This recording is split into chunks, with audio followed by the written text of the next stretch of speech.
भारत के दो ऐसे मंदिर के बारे में आज हम आपको बताने वाले हैं जहां पर नवरात्र में साक्षात महादेवी प्रकट होती है। यहां पर दिन में ही भूत प्रेतों का तांता लगा रहता है और पूरे देश से लोग इन दोनों मंदिरों में पहुंचते हैं। लेकिन इन दोनों मंदिरों में जो सबसे खास मंदिर है वह है बिहार का लक्षवार धाम और दूसरे नंबर पर है हरिद्वार का चंडी देवी मंदिर।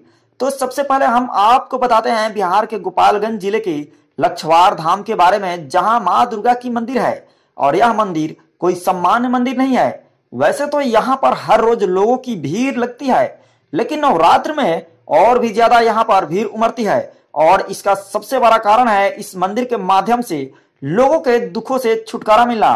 तो चलिए जरा इसके बारे में हम आपको बताते हैं। सबसे पहले आप अगर इस मंदिर में जाना चाहते हैं तो अपने दिल से डर को निकाल दे, क्योंकि इस मंदिर में पहुंचते ही अजीब अजीब तरह की आवाजें दिन में ही गूंजती रहती है। इसलिए अपने दिल का जो डर है उसे निकाल कर ही इस मंदिर की तरफ जाएं।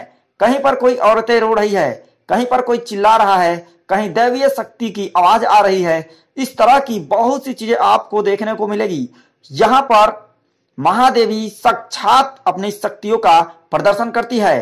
कहते हैं कि किसी को भी अगर भूत प्रेत या कोई डायन जादू टोना कर दिया है तो इस मंदिर में आते ही, इस मंदिर के मिट्टी का स्पर्श होते ही वह सारे भूत प्रेत उस आदमी के शरीर को छोड़कर भाग जाते हैं। इसलिए बहुत दूर दूर से, पूरे देश से लोग इस मंदिर में आते हैं अपने प्रेत बाधा मिटाने के लिए, या फिर कोई डायन उनको कोई जादू टोना कर दिया है तो उसे छुड़ाने के लिए इस मंदिर में आते हैं। यहाँ के भस्म के बारे में भी बताया जाता है रोचक बात। कहा जाता है कि यहाँ के बाबाओं द्वारा जो भस्म दिया जाता है वह बहुत ही चमत्कारी होता है। इस भस्म को खाने से तुरंत रोगों से निवारण मिल जाता है और साथ ही यह भी कहा जाता है कि यहाँ पर एक बरगद का पेड़ है। इस बरगद के पेड़ के सोंड को पकड़ने से भी भूत प्रेत शरीर से निकलकर भाग जाते हैं। अगर किसी व्यक्ति को भूत प्रेत या किसी ने उसके ऊपर जादू टोना कर दिया है तो वह इंसान इस मंदिर के तरफ रुख कर सकता है। चलिए जरा इस मंदिर के इतिहास के बारे में आपको बताते हैं। लक्षवार मंदिर के बारे में स्थानीय लोग बताते हैं कि पूर्व में यह देवी स्थान गांव के पश्चिम में स्थापित था।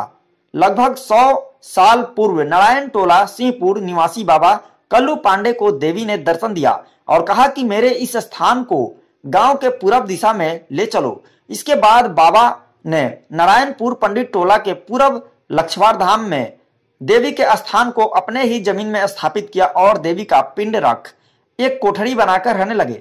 इसी बीच लोग देवी स्थान के दर्शन के लिए इस स्थान पर आने लगे और कई असाध्य रोग व प्रेत आत्माओं से मुक्ति मिलने लगी।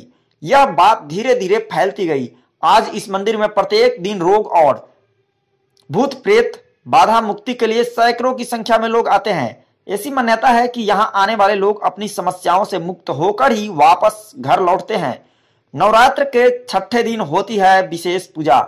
जी हाँ, ऐतिहासिक लक्षवार धाम में नवरात्र के छठे दिन से विशेष पूजा अर्चना की जाती है।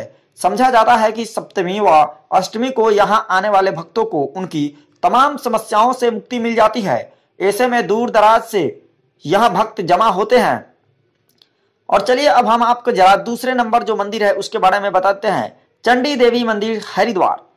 मां दुर्गा के 7 स्वरूपों में से एक चंडी देवी, जो कि अपने प्रचंड व उग्र रूप के लिए जानी जाती है, प्रेत आत्माओं से छुटकारा दिलाने के लिए हरिद्वार का ये चंडी मंदिर बहुत ही प्रसिद्ध है। अगर आपके या आपके किसी रिश्तेदार के शरीर में भूत प्रेत या आत्मा घुस गई है तो उसे इस स्थान पर आकर के उस पीड़ा से मुक्ति मिल सकती है। मान्यता है कि नवरात्रि के दौरान इस मंदिर में चंडी देवी की शक्तियां कई गुना बढ़ जाती है और इस दौरान देवी की शक्ति से लोगों को प्रेत आत्माओं से मुक्ति पाने में मदद मिलती है। दोस्तों, आपको ये जानकारी कैसी लगी आप हमें कमेंट बॉक्स में जरूर बताएं। अगर आपको ये जानकारी अच्छी लगी है तो इस चैनल को सब्सक्राइब करना ना भूलें। धन्यवाद।